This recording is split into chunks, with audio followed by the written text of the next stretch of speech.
بسم اللہ الرحمن الرحیم. In the name of Allah, the Beneficent, the Merciful. السلام علیکم ورحمۃ اللہ وبرکاتہ. اعوذ باللہ من الشیطان الرجیم. بسم اللہ الرحمن الرحیم. ان المسلمین والمسلمات والمؤمنین والمؤمنات والقانتین والقانتات والصادقین والصادقات والصابرین والصابرات والخاشعین والخاشعات والمتصدقین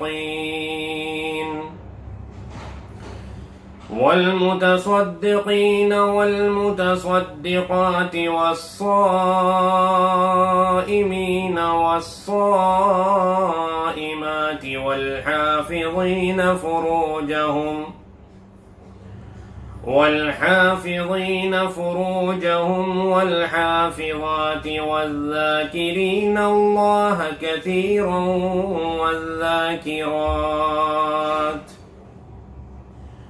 والذاكرين الله كثيرا والذاكرات أعد الله لهم مغفرة وأجرا عظيما. صدق الله العظيم.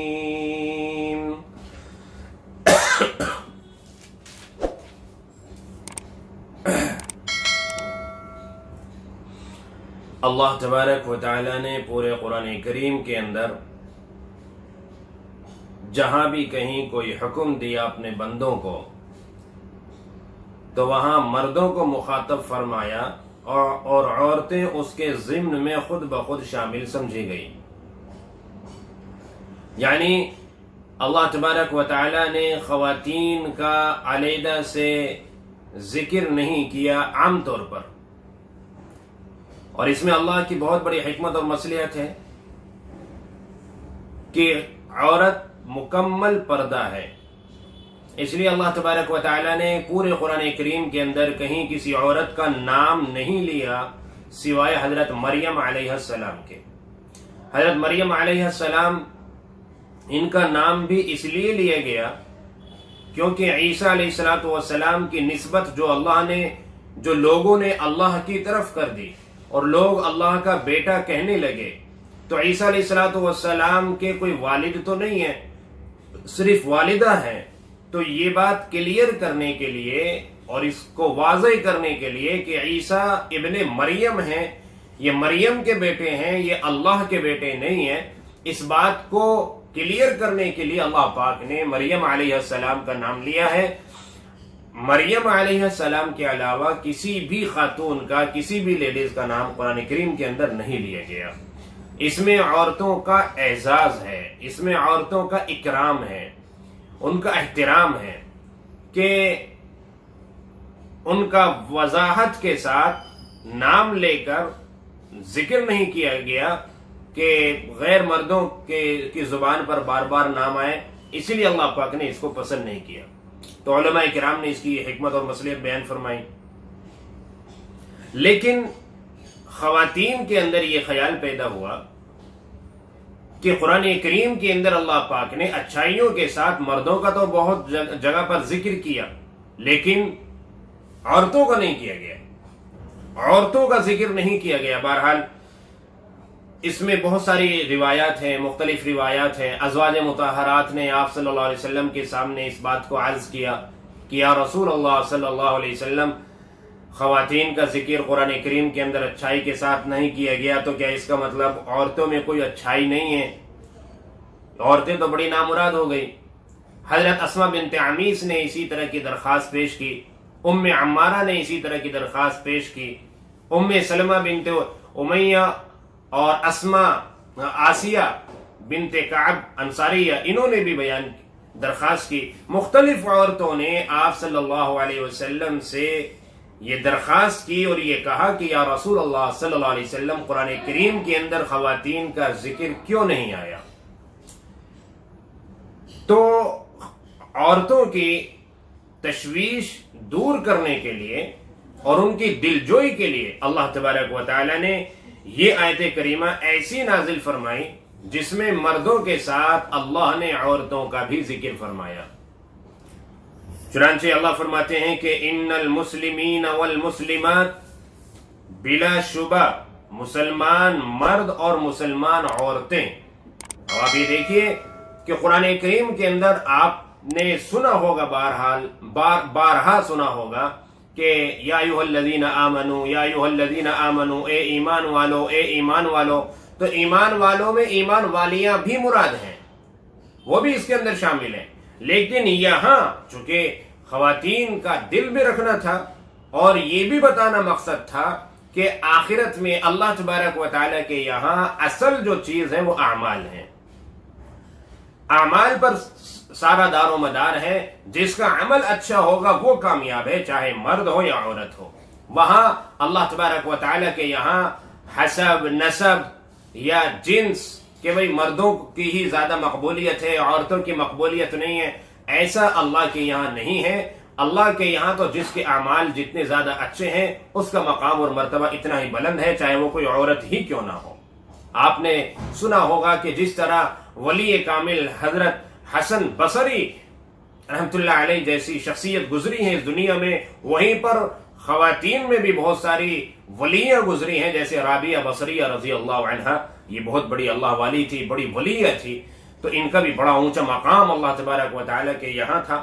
تو کوئی بھی ہو، چاہے کوئی مرد ہو یا عورت، جو محنت کرے گا، جو تقوی اختیار کرے گا، جو اچھے اعمال کرے گا، اسے اللہ کی قربت حاصل ہوگی اور وہ اللہ تبارک و تعالیٰ کے نزدیک مقبول ہوگا، پسندیدہ ہوگا، اس کا اللہ کے اعزاز و اکرام ہوگا۔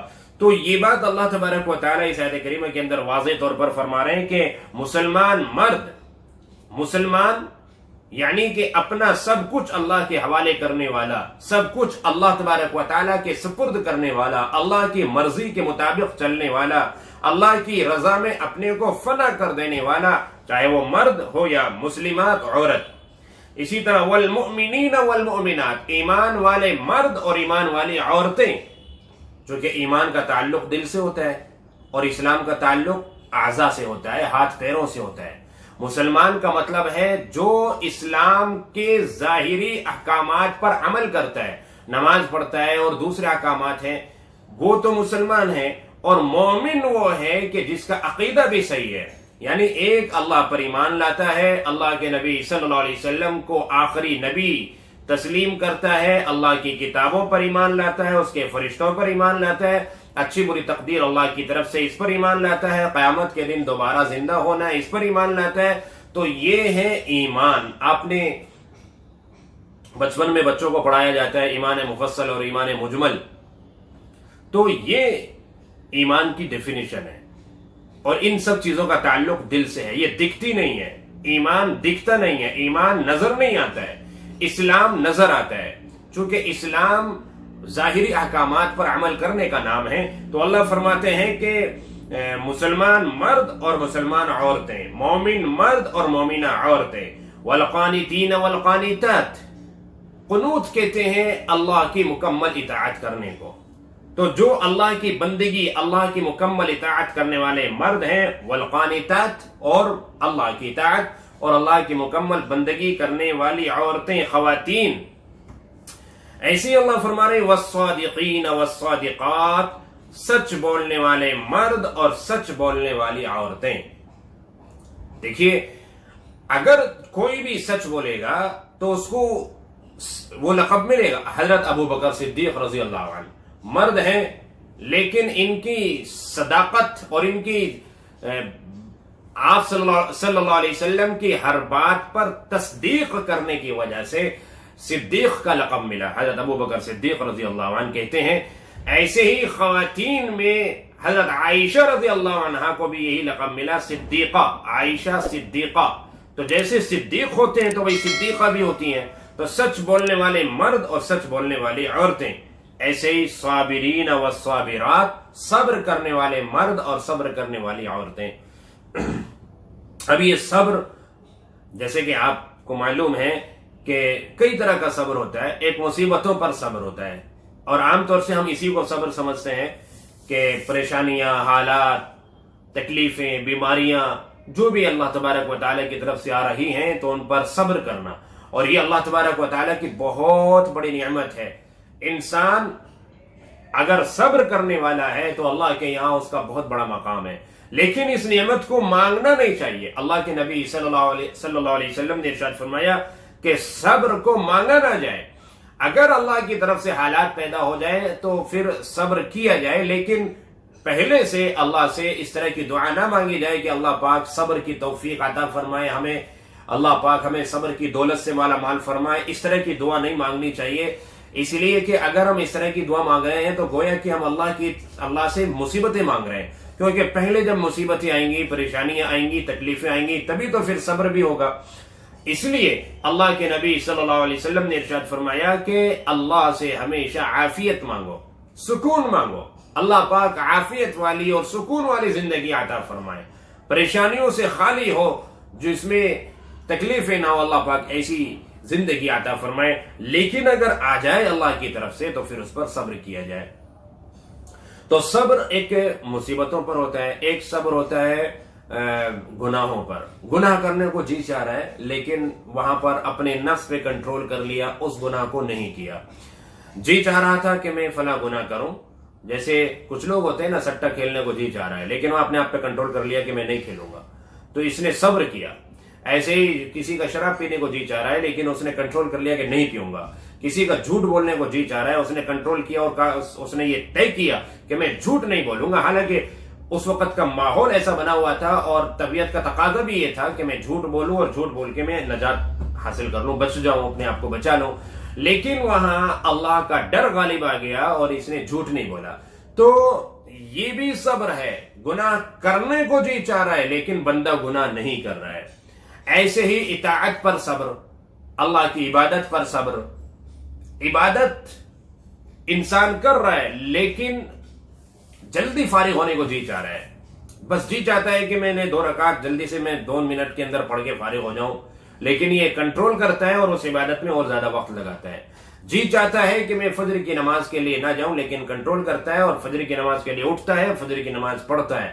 تو اللہ کی عبادت پر بھی صبر ہوتا ہے، صبر علی الطاعت، اور اللہ گناہوں پر بھی صبر ہوتا ہے، صبر علی المعصیت، اور تکلیفوں پر بھی صبر ہوتا ہے، صبر علی المصیبت۔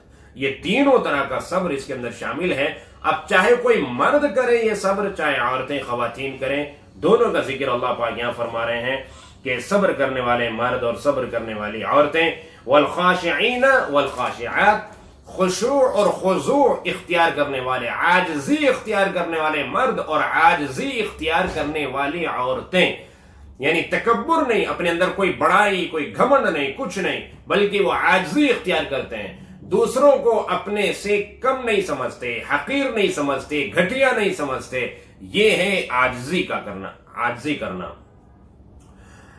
اگر اللہ پاک نے ہمیں اچھا دیا، خوب دولت دی، اللہ نے مال اور دولت سے نوازا، تو اس کو استعمال اگر کیا جائے تو کوئی حرج کی بات نہیں ہے۔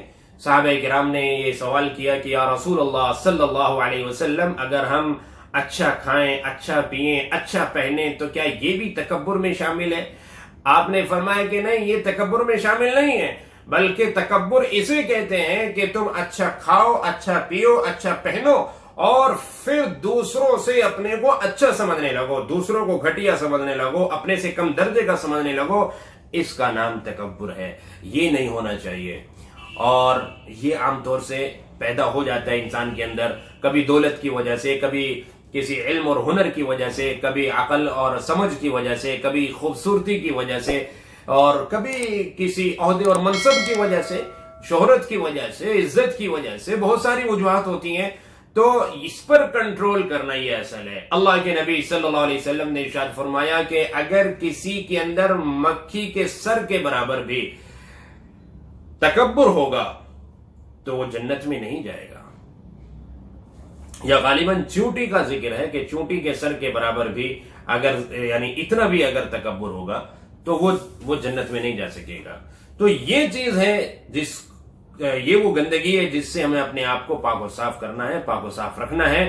تکبر جیسی برائی ہمارے اندر نہیں آنی چاہیے. عام طور سے اچھا پہنتے ہیں, اچھا کھاتے ہیں, اچھا مکان ہے, اچھی گاڑی ہے, اچھی سوسائٹی ہے, اچھا ہے, تو ہم دوسرے کو, اب کوئی رکشہ والا ہے, جھلی والا ہے, دوسرا جتنے بھی اور دوسرے لوگ ایمان والے ہیں, ہمیں ان کو اپنا بھائی سمجھنا چاہیے, ہمیں ان کو اپنے سے گھٹیا نہیں سمجھنا چاہیے. وہ بھی انسان ہیں, اس کے بھی وہی 2 ہاتھ پیر ہیں جو میرے ہیں, وہی دل اور دماغ اس کے پاس ہے جو میرے پاس ہے.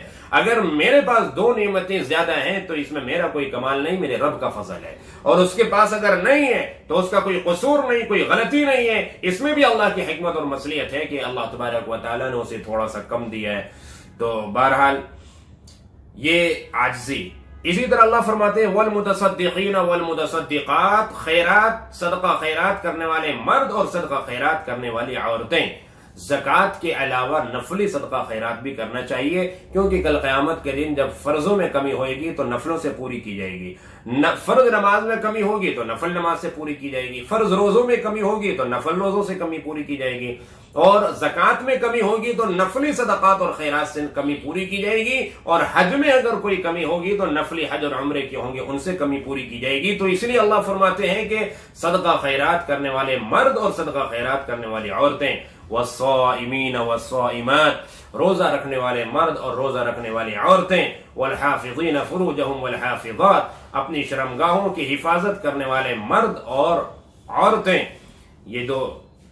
یہ بہت اہم چیز ہے کہ اپنی شرمگاہ کی, اپنی خواہشات کی حفاظت کرنا.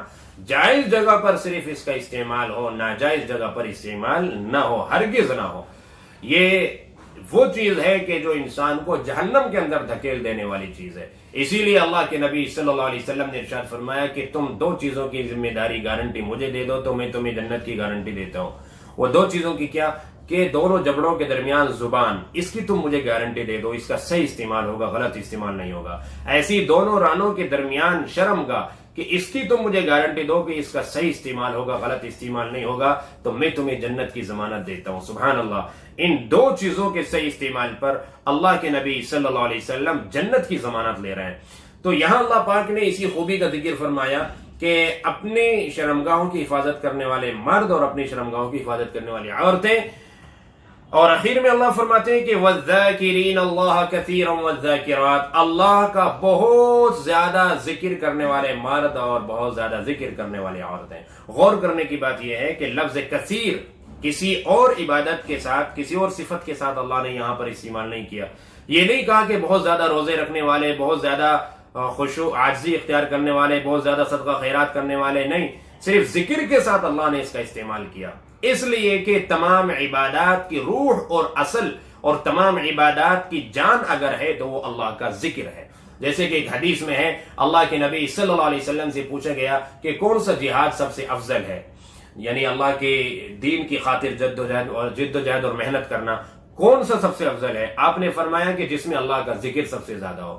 پوچھا گیا کہ کون سی نماز افضل ہے, تو آپ نے فرمایا جس میں اللہ کا ذکر سب سے زیادہ ہو.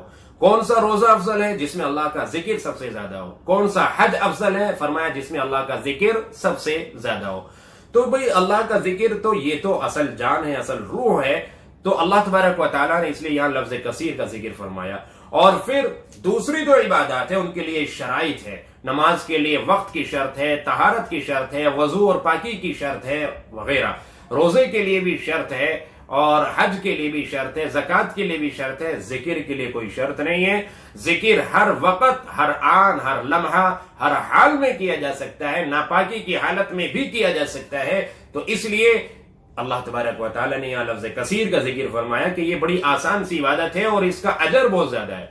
آپ نے فرمایا کہ اللہ تبارک و تعالیٰ کے یہاں عذاب سے نجات دلانے والی چیز اللہ کے ذکر سے بڑھ کر کوئی اور نہیں ہے, اور اللہ کے یہاں مقام اور مرتبہ بلند کرانے والی چیز اللہ کے ذکر سے زیادہ کوئی اور نہیں ہے. تو بھئی اللہ کا ذکر تو اصل چیز ہے. اس لیے اللہ نے یہاں پر فرمایا کہ بہت زیادہ اللہ کا ذکر کرنے والے مرد اور ذکر کرنے والی عورتیں. اب یہ اوصاف, یہ صفات بیان کرنے کے بعد اللہ فرماتے ہیں اعد اللہ لہم مغفرۃ واجرا عظیما. اللہ تبارک و تعالی نے ان کے لیے مغفرت اور اجر عظیم تیار کر رکھا ہے. جن کے اندر یہ صفات پائی جائے، چاہے وہ مرد ہو یا عورت ہو. اللہ کی تو اصل چیز اعمال ہیں، یہ نہیں کہ یہ مرد کے اندر ہو یا عورت کے اندر، جس کے اندر بھی ہو. اللہ فرماتے ہیں کہ ان کے لیے ہم نے مغفرت، گناہوں اگر ان سے کوئی غلطی بھول چوک ہو بھی جائے تو اس کی بھی معافی کا اعلان ہے، اور آخرت میں بڑے اجر کا اللہ پاک نے وعدہ کر رکھا ہے جو جنت کی شکل میں اور اپنی دائمی رضا، ہمیشہ باقی رہنے والی رضا کی شکل میں اللہ عنایت فرمائیں گے. تو اب دیکھیے اس میں اللہ نے مردوں کا بھی ذکر کیا، خواتین کا بھی ذکر کیا. اللہ تبارک و تعالیٰ یہ تمام اوصاف، تمام صفات ہمیں اپنانے کی اور اپنے اندر لانے کی توفیق عطا فرمائے. السلام علیکم ورحمۃ اللہ.